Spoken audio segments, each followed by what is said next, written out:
Hello everyone. For today, we're going to cook ginataang crab with kalabasa and sitaw.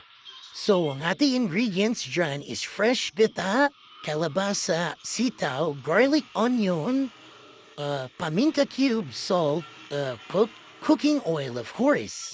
Yun, ang ating gagawin, panintin natin ng ating pan with cooking oil. Okay, and igigisa natin ang gulay. Okay, ilagay na natin ang ating garlic since mainit naman ang ating cooking pan. Ipag-brown lang natin siya. Kapag brown na siya, like yeah, it thickens, right? Na yan kapag brown na, isunod naman po natin yung, sorry, if I need to onion. Well, alright, taking addition natin ang ating onion. Yan. Alright, then kinikrab po. Halo-halo lang din natin siya hanggang tihawapan. Paluto muna ang onion, tsaka natin ilagay ang stay out of the way, gulay. Pwedeng sabay, pwedeng unahin ang kalabasa, pero ako, kahit sabay, okay lang.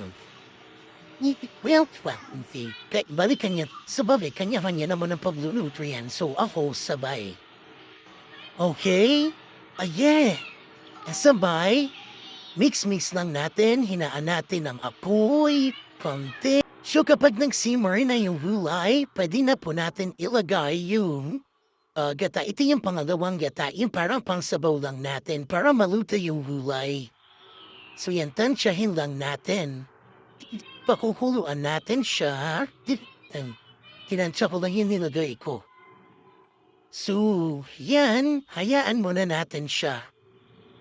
Yeah, okay, and then, ilalagay na natin yung crab para maluto. Actually, mabilis lang ito maluto kasi once nag-orange na yung crab, I like to luto na siya for the flour thighs.